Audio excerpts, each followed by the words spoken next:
নির্মীয়মান বহুতলে ৩ বছরের শিশুর দেহ। বহুতলে লিফটের গর্তে গতকাল শিশুর দেহ উদ্ধার।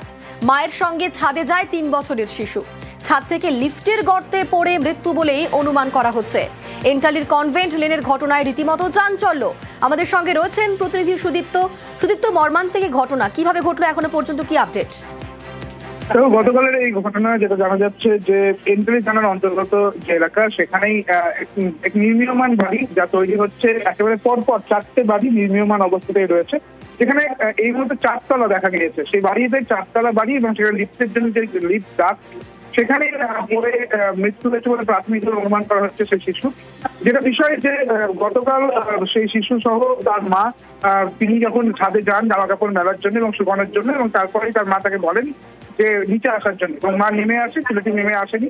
এবং তার পরবর্তী ক্ষেত্রে দেখা যায় ছেলেটি উদ্ধার হয় লিফটের ডাক থেকে, এবং তিনি উদ্ধার করেছেন তিনি বললেন যে ঠিক 8টা নাগাদ তাকে উদ্ধার করা হয়। আমাদের সঙ্গে তুমি থাকো সুদীপ্ত। हम छत पर गए थे कपड़ा उठाने के लिए, हमेशा जाते थे, 2 महीना से जा रहे हैं। दोनों बेटा को लेके गए, हम बोले नीचे उतरो, हम कपड़ा उठा रहे थे, पता नहीं कैसी गिर गई। बस इतनी ही बात है, कुछ नहीं है। দেখছিলাম জলের ভেতরে ডুবে আছে, পুরো বাঁশ ফাঁস পড়া ছিল ভেতরে। দেখলাম নেবে, তারপরে ওকে তুলে ওর বাবা মাকে দিয়েছি। উপর থেকে পড়েছে? হ্যাঁ, উপর থেকে পড়েছে, ছাদ থেকে পড়েছে। কতদিন ধরে কাজ চলছে এখানে? এদিকে কাজ চলছে ওই 2 বছর থেকে। নির্মীয়মান বহুতলে শিশুর মৃত্যুর পর হুমকি, মুখ বন্ধ রাখতে মৃতের পরিবারকে হুমকি দেওয়া হচ্ছে বলে অভিযোগ। এই অভিযোগ করছেন মৃতের ঠাকুমা। আমাদের সঙ্গে সুদীপ্ত রয়েছেন।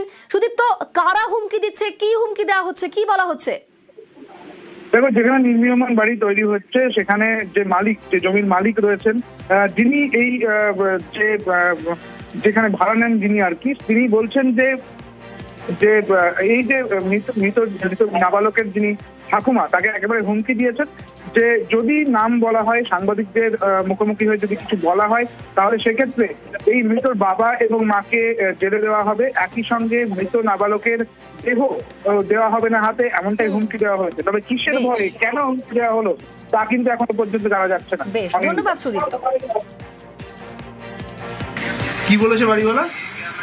বলেছে কি ছেলেকে, তোমার বউকে জেলে দেবে আর তোমার ছেলেকে বডি দেবে না, যা বলবে ক্যামেরা আলা তারপর। আপনারা কি চাইছেন এখন?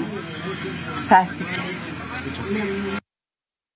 এখন তো জিপ পড়া সিঁড়ি। হ্যাঁ হ্যাঁ, ওর পরে আনলিগাল হয়ে যাবে। ঠিক আছে, ওর হ্যাঁ রড দেওয়া আছে, বার আর তো হবেই হবে, 100% বার হবে। বাড়ির মালিককে দেখেছেন? হ্যাঁ, বালিকের মালিকটা এই বগলে থাকে। চলে গেছে তো? এখন কোথায় গেছে না গেছে এটা বলতে পারছি না আমি।